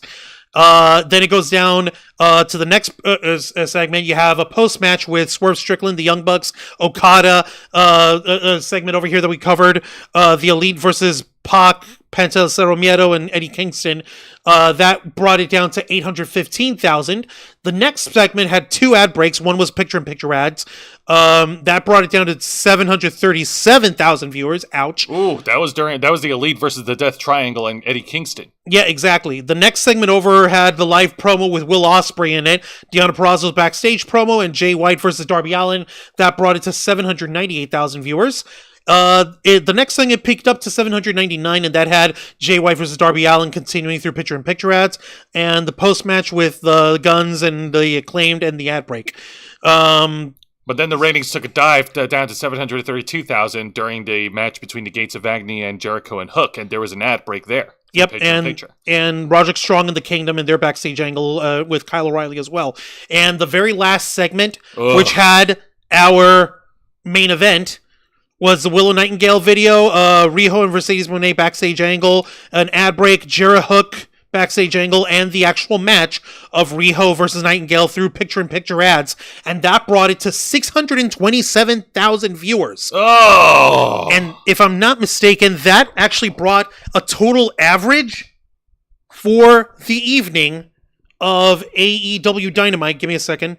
That brought it to an average of 801,000 viewers with an average rating of 0.27 of the coveted 18 to 48 demographic. Over here. Oh, man. That is So- sad. Even with Mercedes Moné, even with a promo with Will Ospreay, even with Mercedes Moné being at the beginning and at the end of the show, she gave them the big pop of their lives. Maybe. I'm not sure if that was actually as a result of her. But if you average that shit out, it still isn't enough to break through their usual week-to-week average. And everybody and their fucking mother is over here saying, like, no, you gotta, this is the worst thing, man. How dare you, man? It's just numbers, man. Who cares about numbers anyway, bruh? You fuckers do. You idiot marks who continue to suck dick for AEW without fucking thinking for yourselves, without thinking the Emperor has no clothes. This motherfucking Emperor doesn't only have no clothes, he's actively stealing everyone else's clothes. I'm talking about Tony Khan. He's a clothes thief. The point is, AEW needs to have storytelling embedded and highlighted just a little bit better for it to actually be shown worth a damn. And as far as, like I mentioned earlier tonight, as far as the in-house attendance, it's fantastic because they showed a big panoramic shot of how the arena was full for everyone to see Mercedes Moné. And they did the same thing at Revolution this past Sunday, or was it the Sunday before? It was on Sunday, March 3rd. So the Sunday before. And they showed how the entire arena was full to watch the retirement match of Sting. So great, fantastic. What was the fucking shot for arenas in Dynamite and Collision the very next days and in the very next week? They were half empty again. They were half empty, and it is a problem. So what AEW does, and apparently like this isn't anything new, is that they try to sell out the seats over specifically over one side of the arena so that they could show the fans off in the hard cam. So all AEW needs to do in order to recover this is apparently have Mercedes Moné debut for the very first time every single week, and for Sting to retire at every single one of their fucking pay-per-views. Doesn't anyone see how absolutely absurd it is? These guys need to work better, and the fish rots from the head down. This is all squarely falls on Tony Khan's limp dick shoulders. Juancho, you are 50% correct because Mercedes Moné is scheduled to appear next week on Dynamite. Oh, she is she? Yes. Well, let's see if she sold out that arena. Let's see if she gets them another Nielsen bump at the top of the hour if she shows up there. Or wherever she might show up. We don't know. She's showing up in Canada. We don't know.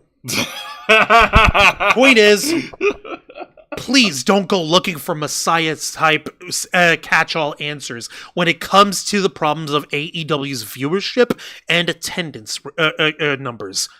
It's not a matter of a single person will save everything. It's a matter of a single person at the fucking top not doing their job right! Please, be realistic, people. This is a public service announcement from the Ravens flock. It's specifically for me. Fuck you, you idiot marks. Go take a shower. Go get laid. I kid you not. You'll feel better that way. Now I'm done. Better? Better? Yosemite! Tony Khan, the clothing thief. Add that to a list of new jokes. Guys, I say this shit because I care. I say this shit because I want AEW to be a positive success. No. We agree with you, Juancho. Like, even if you don't take CM Punk into account, when AEW got its start in 2019, they were pulling in like at seven-figure views every week. But that was during the time when when WWE's wrestling programming was very, very bad. But now it ain't. Now it ain't because WWE got their act together. And if AEW wants to actually compete properly like these idiot marks want them to, they're going to have to get their act together too. Indeed. But you know what? It's time to wipe our hands clean of all this. Enough talk about big business. Let's talk about real business.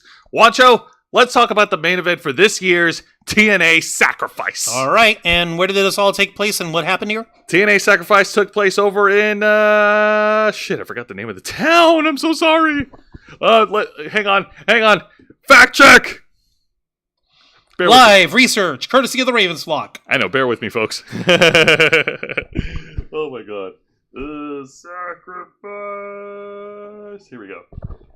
Bear with me. Derp. This year's TNA Sacrifice took place over in Windsor, Ontario, Canada, at the St. Clair College Arena. More Canada. Yay. That's right. And the main event was for the TNA World Championship as the defending champion Moose goes one-on-one against the TNA veteran, the world-class maniac, Eric Young. Why are we pushing Eric Young? Alright, so I got a chance to watch the main event. I got a chance to watch Sacrifice. Hold on. Vicente Guerrero was saying bad numbers now are even more reason Tony Khan needs to hire Juancho and Jose as bookers. Goddamn right. Well, throw Angel in there just to have an extra Molotov cocktail thrown into the fire. Sure, why the hell not? No, because the moment you hear Tony Khan listen to Angel talk, that'll give him an excuse to come up with an equivalent show of WWE Super Astros. No, he won't.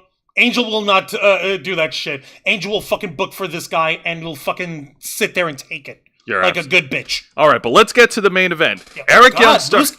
Did somebody step on your toes, Moose? Okay, have a good night, Lisa Boo. Thank you for being here. Night, Lisa Boo. We'll check you out on the replays, and we'll see you this Saturday, okay? Yeah. Thank you for joining us. All right. So Eric Young got at the early start of the offense. He immediately made a beeline for the champion and started brawling with Moose outside of the ring and slammed his head consistently. I believe it was over a dozen times, slamming Moose's head onto the ring apron. Ouch!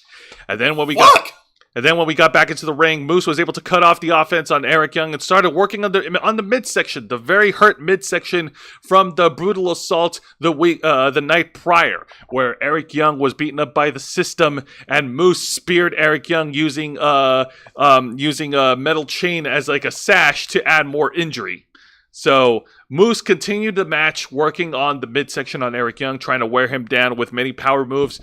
Of course, using the chops from this large behemoth. Like, seriously, I know Gunter chops are painful, but Moose chops are just as painful. It's fucking gigantic. I know. The big guys doing big chops. Jesus. Big choppy hand things. Yeah, I know. It's so crazy. Of course, Eric Young was able to fight back. He was able to fight off against Moose's power assault. He even hit a pile driver in the middle of the ring, but was only able to get a 2 count. Eric Young also went into the top rope and hit a flying elbow drop, but Moose was able to kick out after that. And then we get to the finish of the match. What's his face? Eric Young surprised everyone in Windsor with a beautiful Canadian destroyer in the middle of the ring. Shit! I know. It's a rare occurrence that Eric Young does a Canadian destroyer. Well, technically he did Adam Cole's move, the Panama Sunrise, but it's still a Canadian destroyer. It's still a Canadian destroyer, yeah. Hells yeah. And of course, Eric Young also fought off against the numbers game against Brian Myers and Eddie Edwards, the newly crowned TNA Tag Team Champions, mind you.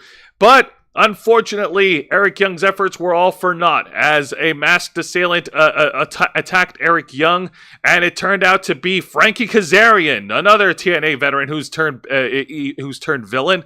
And then Moose finally finished it off, hitting the spear onto Eric Young to pin and retain. Your winner, and still your TNA World Champion, Moose. God damn it! So what, is Kazarian part of the system now? No? Okay, so it's just Kazarian saying fuck you to Eric Young then. Pretty much, because he lost a qualifying match against Eric Young for Sacrifice. Oh, what a fucking crybaby. Unreal. Man. But yeah. Are you fucking kidding me? Overall, Sacrifice was a pretty good pay-per-view. We got some title changes. Eddie Edwards and Brian Myers are new tag team champions. And the Knockouts team of Danny Luna and Jody Threat Spitfire are the new Knockouts tag team champions. Good for them. Dethroning MK Ultra. Hells yeah. So, yay, good for them. Yep. Shit. Mustafa Ali and the grizzled young veterans pulled out a great 6-man tag team victory against Time Machine. So that's definitely something to brag about. Which is odd because, that's they're bad guys kind of thing. The grizzled young veterans are healing it up. And, it's kind of messed up that the Time Machine are getting beat like that. And Jordan Grace successfully retained her Knockouts World title against both Tasha Steelz and Xia Brookside. All right. Well, again, well done, everyone at Sacrifice. Well done. Yes, indeed. Absolutely.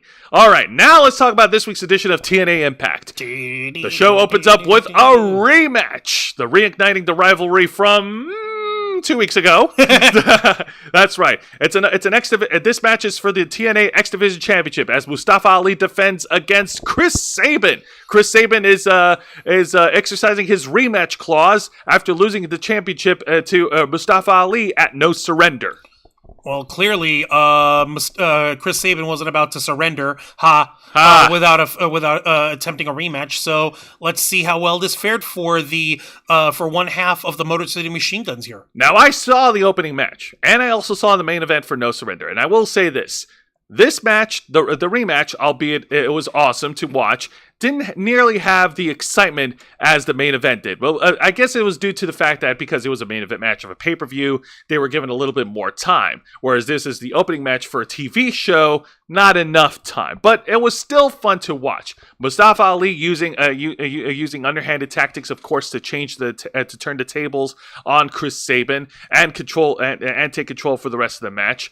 Chris Sabin was able to hit a comeback afterwards. He fended off against some outside interference from the Good Hands. And then we get to the main finish, where Mustafa Ali went over to the ringside. He's pissed off that he's not winning. He grabs the TNA X Division Championship. The referee tries to pull it away from him. The referee didn't try to pull it away from him. Chris Sabin grabs the championship from Mustafa Ali, and he was about to, and he looked at the title, and he looks like he was about to hit Mustafa Ali over the head with it, trying to turn heel or whatnot. And he almost did. He went for it, but Chris Sabin missed, and Mustafa Ali took advantage of that and rolled up Chris Sabin to pin and retain. Your winner, and still the TNA X Division champion, Mustafa Ali. God damn, man. This is insane. Okay, I get it. We want to show how Mustafa Ali, he's a badass who can hang with it. But god dang it, this is like the second time almost in a row that he knocked the stuffing out of veteran Chris Sabin. Also, Chris Sabin was about to use heel tactics, man. How far is he willing to go to get that championship back? That was crazy. And of course, I guess it goes without saying, the fans love Mustafa Ali. I mean, listen, his whole political fucking thing was charismatic and it was hilarious, okay? It was fucking entertaining. We like that. We like when our wrestling is entertaining. That doesn't mean he's a good guy. Tam Tam! Hey, welcome back. How have you been, Tam Tam? Welcome to Wrestle Wrewind. Welcome. Tam Tam, I have a question for you.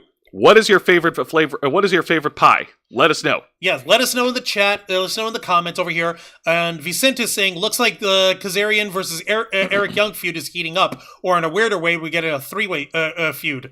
Wait, three-way including Moose? I think so. That is a possibility, but we'll take a look at that and we'll see what happens. Yeah, because Moose has got other shit to deal with. He's part of the system and shit. He's trying to be a badass world champion. He's got people to smash. Now, this one was more entertaining. This was a one-on-one encounter. Two guys who really hate each other now finally squaring off in the middle of the ring. That is AJ Francis, formerly known as Top Dollar from WWE, going one-on-one again. Say his name and he appears. I believe in Joe Hendry. I believe in Joe Hendry. Of course, before the match started, Joe Hendry got on the mic and he cut a promo against AJ. Whoa, hang on. Sorry, Tam Tam answered, and their favorite pie is pumpkin pie. Banana cream is a close second for her. Hey, you know what? I like banana cream too. It is a first for me. I respect that it's a second for you. Yay! Yay, nice. All right. Now, Joe Hendry got on the mic and cut a pre-match promo on AJ Francis. And he pretty much buried him for the beginning, calling him sensitive, calling him a crybaby, and then just as he was about to finish off his promo, AJ Francis just attacked him from behind and started wailing on him. I ain't got time for this shit. I gotta beat you up. Shut up. Because the last time he let Joe Henry run his mouth, Joe Henry made a song about him. Oh yeah, making fun of that one time where AJ Francis fumbled over getting thrown over flying over the top rope. Yeah, and Francis can't fly. He's in no-fly zone. Yep. Oh man. Oh, dang it. AJ Francis continued the assault on Joe Hendry and even at one point hit a brilliant running knee while Joe Hendry was seated at the corner of a turnbuckle. And after he hit the knee, it's so weird. He runs and hits the knees, and then he flips over the top rope, and then he lands on his feet outside of the at ringside, and that was so weird, and it was so cool the way he did it. And of course, he was trash talking the camera while doing it. So I guess he was trying to prove a point. Yeah, Yeah, that pretty much was. Yeah, no, it was so weird. And then Joe Hendry was able to mount a comeback, but that comeback did not last long, as AJ Francis was trying to was able to fight back against Joe Hendry. And then out comes Rich Swann with a steel chair. Well, actually, no. AJ Francis grabbed the steel chair, and then Rich Swann came down to the ring, and he grabbed the steel chair away from AJ Francis, and it looked like Rich Swann was going to attack Francis, but then he turned around and hit the chair shot at Joe Hendry. Rich Swann has turned heel and aligned himself with AJ Francis, as AJ Francis hits Joe Hendry with a choke slam in the middle of the ring to pin and win. Your winner, AJ Francis. God dang it. God almighty, that is so messed. Like, go fucking figure. Rich Swann. What's his face? Tam Tam is asking, hey, what is my favorite type of pie? Let's see. Shoot, no, yeah, I said I like apple pie and I like the Hershey's cream pie kind of thing. The chocolate Hershey pie that you can get. And since you came late, Shamanistic Unicorn Tam, my number one favorite pie is banana cream pie. My second favorite is French silk pie. Right, exactly. And yeah, no, go fucking figure. Thanks a lot, Rich Swann, for wrecking it. I know, right? Like I said, this match was exciting because, of course, it has a story. It has a funny story, but it was still an engaging story. And, of course, the fans are all gravitating towards Joe Hendry, and it's not hard to see why. Because he's fun! Shit, it's, for Christ's sake, it's Joe Hendry! Exactly. And now let's get over to the exciting segment of the night as we get an in-ring promo segment from the former TNA World Champion, the walking weapon himself, Canada's own Josh Alexander. God damn. All right, so let's see what this beefy, badass motherfucker who makes dubstep and like headgear badass again. All right, so Josh Alexander actually cut a promo on reflecting on his loss at the TNA Sacrifice pay-per-view. See, for the past two matches, Josh Alexander has been squaring up against the TNA newcomer. His name is Alexander Hammerstone. I haven't been able to do any research on this guy, but these two squared off in their first encounter with Josh getting the win, and Alexander Hammerstone was able to tie it up with Josh at Sacrifice. So now they're 1-1. All right, so best of three then? Best of three, Josh Alexander did cut a promo reflecting on his loss to Hammerstone and giving credit where credit is due, but then he was interrupted by Dirty Dango's cronies, Alpha Bravo and Oleg Prudius. And then Josh Alexander was attacked from behind by Dirty Dango, and Josh Alexander made quick work of Dirty Dango, tossing his sorry ass out of the ring. And it looked like Josh Alexander was about to square up against the former Vladimir Kozlov right before security and officials got into the ring and broke up both these guys. Shit. Wait, it was almost a Pier 6 brawl. I know. I needed more bodies, though, for it to be a Pier 6 brawl properly. But what do you think, Juancho? Josh Alexander versus the former Vladimir Kozlov? Would you see it? I see it. I'm sorry. I liked Vladimir Kozlov when he was a heel and not doing goofy shit with Santino Marella. Please. Now, we got a comment here from Vicente Guerrero. Rich Swann going heel on Joe Hendry was so wrong. Healing on the funny badass. It'd be as Rich took heel lessons from Sami Callihan. Right? So that's why it came so weird and out of left field. Also, K-Storm just sent her answer. She likes chocolate and cherry pies. Hey. Choco cherry is what she said. That's nice. That's Yum. awesome. That's pretty good. I may just have to try to find a way to make that for her sometime. So, yeah, go fucking figure Hey, it out. Juancho, I know you, man. You're pretty good at baking stuff. If you can bake a cake, and if you can bake bread, then I know you can make a pie. You're damn right I can make a pie. I make a damn good pie. But now let's get to the match of the night. And this is the only reason why it's is because of the time limit that the match was given. It was too short. It was just too short. But other than that, it did its job. And it is the newly crowned TNA Knockouts World Tag Champions Spitfire, Danny Luna and Jody Threat in action, taking on a pair of jobbers. And they were also observed by two other Knockouts tag teams. The former tag champions, MK Ultra. And DK. Wait, DK were out, that's right! Havoc and Rosemary. Yeah, no, Jessica Havoc is back and Rosemary isn't, they're not goofy poppy girls anymore. They're psycho evil badasses again. Indeed. Because they had not told me this at all. Indeed. Indeed, he says. He's like trying to brush off. Why would you keep this from me? The dark forces of decay have returned to form and are eyeing on the prize. And also, you never asked.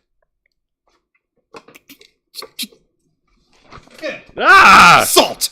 Don't do that. That hurts if you put it on an open wound. Yeah, well, maybe I should throw something to make an open wound. No. Yeah. All right. Let's get to it. So, yeah, like I said, this was a squash match. It wasn't bad. It was just a short match. And of course, it was a little more time to breathe. It just needed a little more time to breathe, but I get the purpose of the match. They're trying to show off the strength and the strength and the offense of the new tag champions. Especially when you have two other teams that are lining up and observing the competition. So yeah, Spitfire was able to pick up a win after a brilliant tag team finishing move. It's so weird. Jody Thread has one of the opponents over her shoulders, with her back against Jody Thread's shoulders. She flips him. She flips the person over, hands it to Danny Luna, and Danny Luna plants them with a sit-out powerbomb. Nice. I know, it's so cool, very innovative. I like it. So yeah, Spitfire gets their win on TV, and we might be seeing a triple threat knockouts tag match down the road. Maybe, or maybe MK Ultra and DK are gonna have to tangle to see which of them become the number one contenders. But yep, and now let's move on to the really, really bad segment, and this one really was bad, and it was a waste of TV time. And it is a backstage talk segment featuring a former member of the Dark Order, Alan Angels, interviewing Ash by Elegance. And who the hell is this guy, this old dude beside her? I don't know his name. I'm guessing he's the equivalent of Ricardo Rodriguez in terms of ring announcing for Alberto Del Rio. And I guess he's the English equivalent of that. But, yeah, no. Alan Angels was kissing ass right off the bat. And as if he was doing a bad podcast host segment. Yeah, seriously, dude. Calm down. Leave it to the bad podcasters. And then Ash by Elegance made a special announcement. And her announcement is, next week, she's competing in her third match. Oh my god, incredible. Because we're so honored to have Ash by Elegance of this. Like, I get it. We're playing off the whole thing of Dana Brooke being this fucking, this prima donna, whatever thing, and that she's like, this designer, perfume, whatever the fuck, Ash by Elegance that's supposed to be. Point is, wow. Fucking really? Like, even look, the PA show, it's not Alan Angels, it's like Parker Angel, what the fuck is his name? I don't know anymore, man. Yeah, the point is, this just came off a little more forced. That, and this weird, old, creepy dude, the announcer that is her valet or whatever the fuck he is, he was, like, smothering all over that. Yeah. Like, he was smothering all over this talk segment, and that made me feel bad for myself. At least she has a much better character than the material she was given in WWE. For example, she has a character. Yes. She has a character. Yeah, no, it's so weird. And you know what? This works for her. If it works for her, then fuck, who are we to judge? Oh, I'll judge all the livelong fucking day. I don't give a damn. That's part of my job. I'm supposed to be judging. I have to judge because somebody's got to ask for some sanity in this shit. Are you trying to look for the guy? Yes, I'm trying to look for the guy. I don't think he is lit. Yeah, the personal concierge is his... Wow, what? Really? He doesn't even have a name? The personal concierge? Come on, dude. At least Reggie was given a name. Right? Seriously. What the fuck? This is so weird. This is Give so him a name. awkward. All right, let's go ahead and move on to the main event. And it is a 6-man tag team match, folks. Holla, holla, holla! The teams of Steve Macklin teaming up with the Rascals going up against Speedball Mike Bailey and Trent Seven. Speedball Mountain teaming up with the former WWE World Champion Dolph Ziggler. You mean the wanted man, Nick Nemeth? Oh yeah, that's true. We heard his entrance music, by the way. It sounds pretty cool. Yeah, his entrance music is all right. Yeah, I still liked his perfection music. Damn it! Yeah, Vicente was over here saying it was okay seeing Rosemary as her Courtney Rush character with her 80s skateboarder look, but it's better to have Rosemary back. And yes, cheesy is cheesy. It is cheesy, it is weird, but still, like, give the man a name. Alan Angels kisses her ass almost as good as Batista was doing for months. Oh! Anyway, so Juan and I, we got a chance to watch this 6-person tag match. And of course, anytime Nick Nemeth gets into the ring, it is pure gold. Nick Nemeth knows his way around the ring. He's good. He's an excellent technician, and he knows how to sell moves. So anytime he's in the ring, it's awesome. The baby faces of Speedball Mountain were able to get the early offense against the Rascals for a while until they were able to isolate Trent Seven from the rest of the team. And then during the commercial break and back from commercial break, Trent Seven was being worked on by Steve Macklin and the rest of the gang. And it sucks. It's a 3-on-1. It's pretty much a 3-on-1 assault on Trent Seven, the heavy hitter of the three. Right? And you'd think that they would try to go after Nick Nemeth since he's the big badass top billing name, or Mike Bailey because he's the speedier cruiserweight and he's smaller than the rest of the team. You'd imagine that, nope, take out the biggest fucker there. Take out his legs. Take out his center of gravity. That's actually very smart, dealing with that in terms of how you take on multiple men in a match. Indeed. Excellent strategy. But of course, but Trent Seven was able to get the hot tag off Nick Nemeth, and Nick Nemeth was a ball of fire. He unleashed hell on all members of the Rascals. It was brilliant. Yeah, no, it was fucking awesome, and I just love to see. Sorry, the Rascals are a pair of assholes, man. Why do they turn into such assholes? I know, they turn into some really big assholes. And then everybody was hitting their signature spots in the middle of the ring. Nick Nemeth hit his super kick. Then Trey Miguel hit his signature spots. And then Trent Seven hit his 7-star lariat. Yeah, I know, everyone got their shit in. And in the end, Dolph Ziggler hit his finishing move. Nick Nemeth. Fine, whatever. Dolph Ziggler hit his finishing move, the Danger Zone. The Danger Zone! To pin and win. Your winners, Speedball Mountain, and I don't give a fuck, Dolph Nick Ziggler. Nemeth. Ha! Are we gonna have a problem? Are we?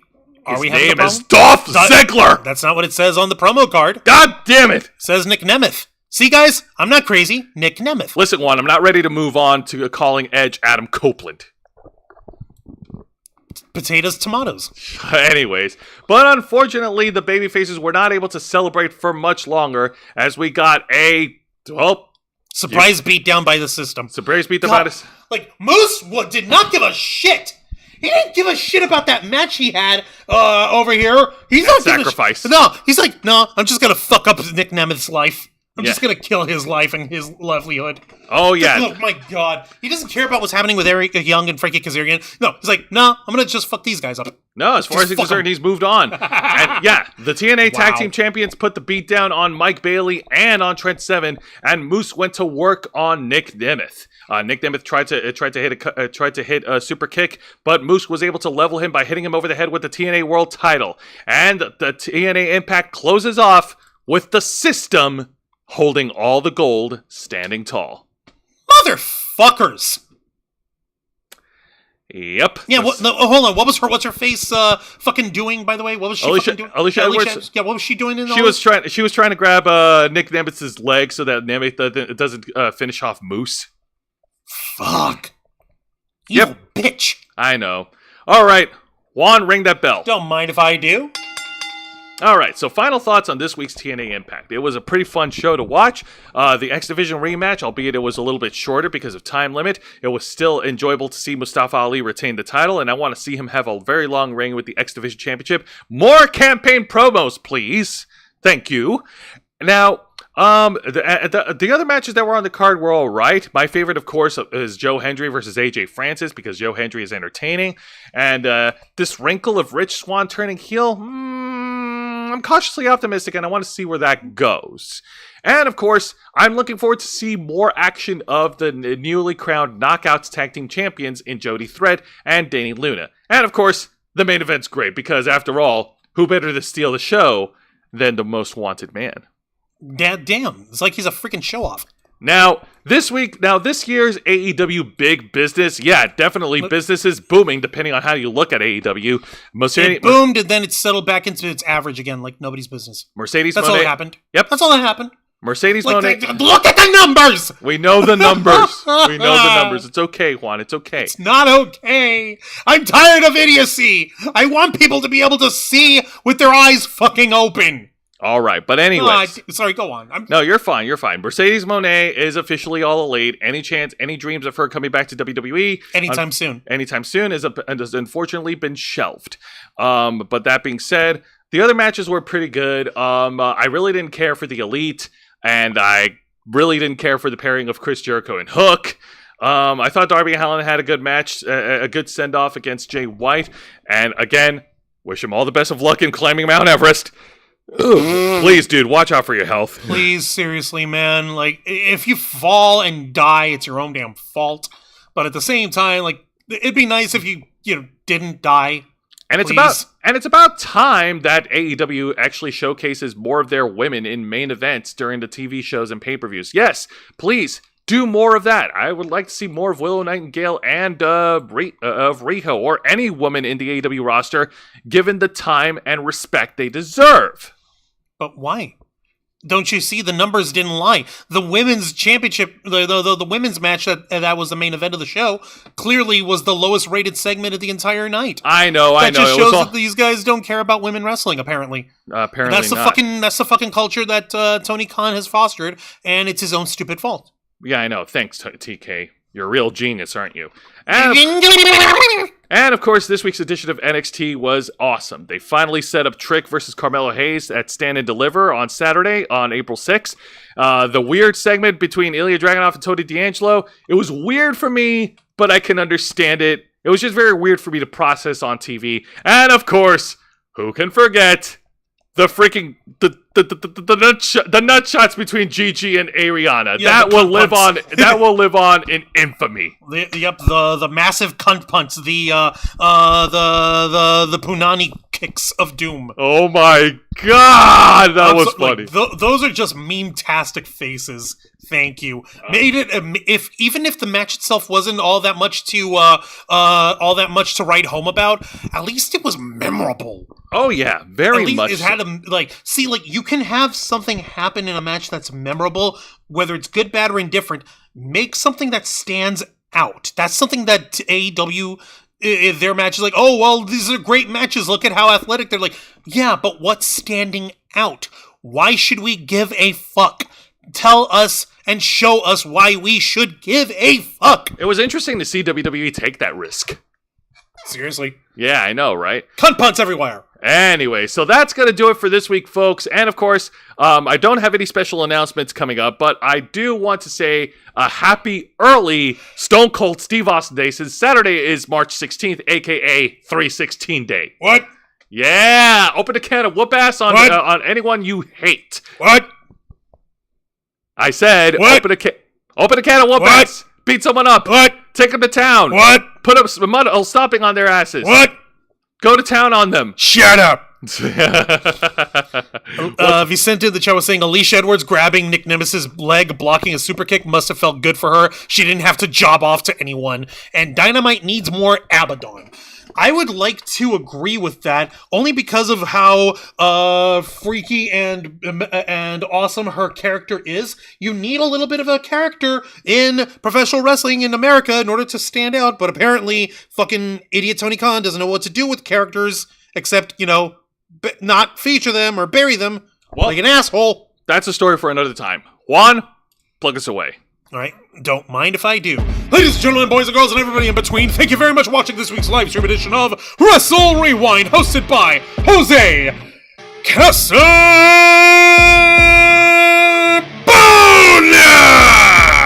as he reviews for you the best and the worst of 3 of the most exciting professional wrestling programs in North America today: WWE's NXT, All Elite Wrestling's AEW Dynamite, and TNA Impact. Step into the ring every Thursday night at 10 p.m. Eastern, simulcasting on YouTube and Kick. Hit the subscribe and the follow button, ring the notification bell to stay up to date on all of our content, become an interflocker by hitting the join button, and until next time, continue to follow us on Facebook.com/TheRavensFlock, Twitter.com/RavensFlock13, Instagram.com/TheRavensFlockOnline, Kick.com/TheRavensFlock, and of course, remember to hit the subscribe button and ring this tiny little notification bell right here on our flagship platform, YouTube.com/TheRavensFlock, humble home of the Black Files, Los Amigos Play, Wrestle Rewind, and The Ravens Flock.